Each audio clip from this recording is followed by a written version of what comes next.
Welcome to another episode of Dan the Road Trip Guy, the podcast where we dive into the stories that make life an adventure. I'm your host, Dan Neal, and each episode I sit down with my guests to chat about their first cars, unforgettable road trips, career journeys, hobbies, bucket list dreams, and a sprinkle of life advice every now and then. Whether you're a seasoned traveler or just love a good story, join us as we explore the roads less traveled and the tales that come with them. Buckle up and let's hit the road. Well, I'm on a solo ride today, just reliving some memories, particularly of my dad. I was talking with a friend the other evening about classic cars and trucks, and I thought of him and the 1946 Chevrolet pickup truck that he restored on our carport. Dad owned a lot of cars, and we'll talk about that during this episode. But again, as you know, I'll urge you once again, if you have family still living, record their stories before it's too late.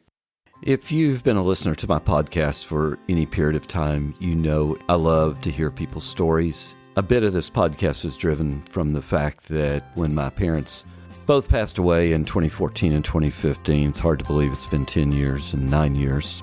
Dad passed away first. He was diagnosed with Alzheimer's probably 7 years before he died. I believe my brother would agree. We had the best parents. This time of year always reminds me of them because Mom was a big gift giver, and so Christmas always reminds me of her. Last night, though, I was reminded of my dad, and I struck up a conversation with a friend, and we began to talk about old vehicles. He had an old Oldsmobile Cutlass, I believe it was, that he had sold, and he had bought something else, and it just reminded me of my own dad. My brother and I still own his 1946 Chevrolet pickup truck that he restored on our carport, not a garage, but on a carport when he was home on the weekends. I don't recall how long that took or how much he spent. I remember Mom saying all the receipts were in a box someplace, but I have yet to see that box. It was a beautiful truck that he restored, and I remember when we picked it up, I went along on the ride. It was my mom and my dad, Aunt Artie, and my grandma, and we went to pick up this truck. And I remember wanting to ride home in that truck, and it was cold, and I don't believe there was any heater. Mom overrode that decision. But Dad would restore that, and Saturday evenings, a lot of times, it would be me, him, and my brother, and we would go out for a ride around the county where we grew up in Kentucky. You were never allowed to step on those running boards, though, and boy, I knew that, so I never did. And to this day, if I see an old classic pickup truck, it's like, don't stand on the running boards. It's not a step. It's there for looks. I don't have a lot of stories from my parents except the ones I can remember. But Dad did leave a note behind of all the cars he had owned. I believe he favored the color green because a lot of his cars were green, and his big truck, his 67 Kenworth, was green. He would call it green. It was green and white when he originally bought it, and then he painted it more green later in its life. But I was looking at this list of cars, and these are not in any chronological order, I don't believe, according to ownership. But there was a 40 Ford, two-door, color, green. There was a 36 Ford, two-door, black. Probably only came in black. There was a 30-something, he didn't put the year, a Chevy coupe, and it was gray. There was a 41 Ford, two-door, it was black. A 52 Plymouth, hardtop, two-door, blue and white. There was a 48 Plymouth coupe, and it was what? Green. There was a 51 GMC 350, a 52 GMC 450, a 59 1.5 ton, I'm not sure what that was. There was a 48 International 1.5 ton. There was a 56 Plymouth, hardtop, I guess. It says HT, and it was white. There was a 50-something DeSoto. It was yellow, and it was a coupe. There was a 60-something Plymouth convertible, and I remember this car, and it was beige. I would suppose it's the only convertible my parents ever owned. There was a 60-something Chevy 4-door black Impala. There was a 57 Mack. It was red and black. There was a 58 Kenworth, black and red. Maybe he had changed over to black and red in the trucking days. But then 64 Kenworth, and it was black and red. There was a 67 Kenworth, and that's the truck he finished up for 21 years for his trucking career. He retired after 40 years on the road. And that 67 Kenworth sat in our backyard for another 21 years. I'll get to that story in a moment after we finish the cars. There was a 78 Chevy pickup truck. It was brown and cream. an 83 Chevy pickup truck, and it was blue and silver. I remember those trucks because that's when I began to drive. There's the 46 pickup that I mentioned that he restored. It was green and black. A 54 GMC 250. It was red. For some reason, he decided to buy 3 old BMWs. He managed to get one of them running over the years. I sort of wish we had those today and we could give them to Henry. But there was a 1980 BMW 320, an 83 BMW 320, and another 83 BMW 320. None of them in great shape, but he tinkered on them constantly in the driveway.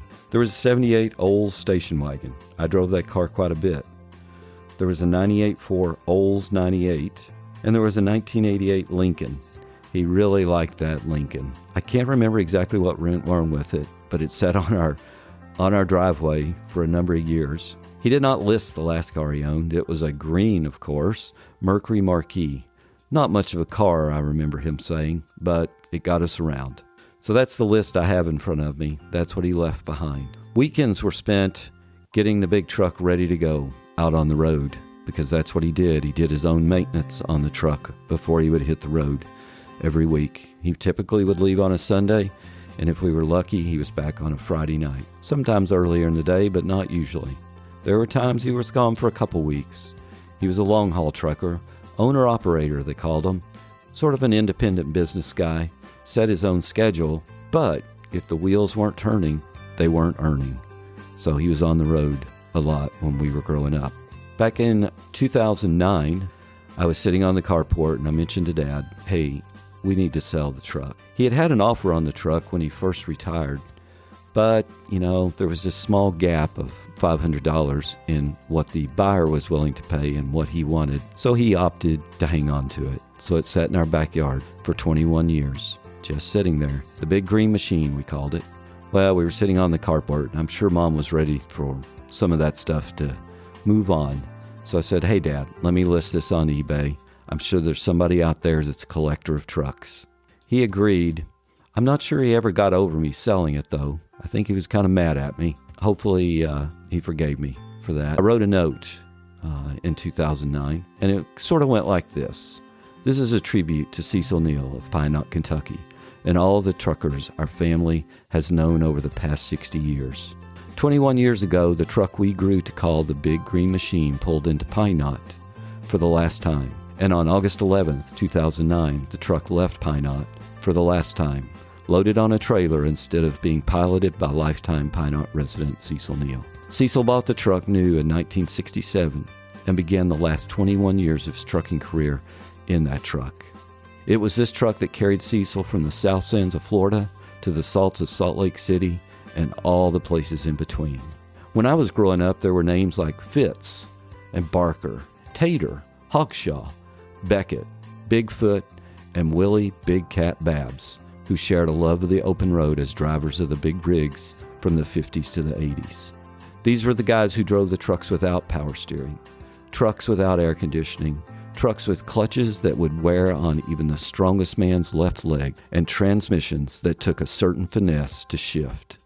These were the men that delivered the goods that kept manufacturing plants humming, kept food on our tables, and delivered the cars that were driven.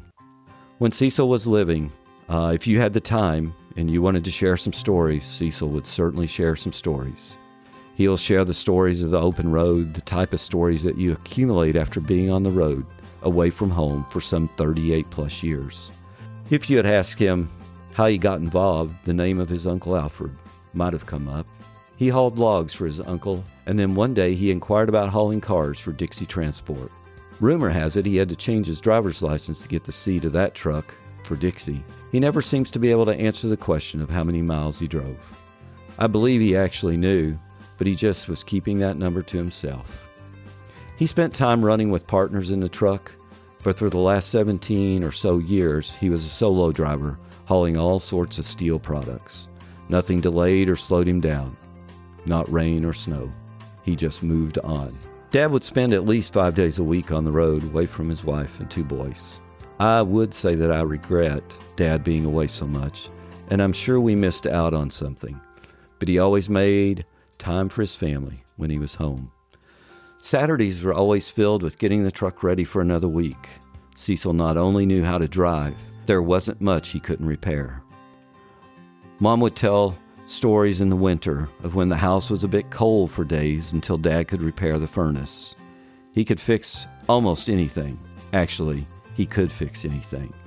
Even with air compressors and impact wrenches, Cecil would still change tires and wheels with a few simple tools, a body of joy, dishwashing liquid, and a great deal of strength. When the truck was for sale on eBay in July, one person commented, "According to my calculations, that truck would run well over 100 miles an hour." I asked Dad to confirm that fact, and he simply replied, "Yes, I suppose it might." He never really admitted going that speed, but just by the tone on the phone, I knew the truck had been somewhere in the neighborhood of 100 miles an hour. The truck did sell to a guy who collects trucks. I'm yet to this day to be able to go and see that truck, but I did promise Dad I would check on it, so I hope I'm able to do that at some point. Every time I drive down the hill into Cincinnati heading home, or I happen to be on the Florida Turnpike in the early morning, I'm reminded of the summer of 1970. It was the summer that I would spend in the cab of the '67 Kenworth as Dad and Willie Babb delivered produce and frozen fish around the eastern part of the U.S. It was a summer I will never forget. It was a summer when I first discovered my love for the open road and the beauty that our country offers if you only take the time to look around. There were times when Dad would drive the back roads. It could have been to avoid the scales. I guess I always thought he liked the beauty of the older road. It would be my guess if he headed out today for Atlanta, he might just run Highway 27 rather than I-75. So the next time you're on the road and a big rig needs a little extra room, remember the driver is probably someone's husband and father. For us, the big green machine might have left Pine Knot for the last time, but the memories of that truck and its driver will live on forever. I hope you picked up one thing from this, and if you still have family living, or even friends, and you want to know their stories, be sure to sit down before it's too late. Thank you for tuning in to Dan the Road Trip Guy. I hope you enjoyed our journey today and the stories that were shared. If you have any thoughts or questions or stories of your own, I'd love to hear from you. Feel free to reach out to me anytime. Don't forget to share this podcast with your friends and family and help us to spread the joy of road trips and great conversations. Until next time, keep driving, keep exploring, and keep having those amazing conversations. Safe travels. And remember, you can find me on the internet at dantheroadtripguy.com.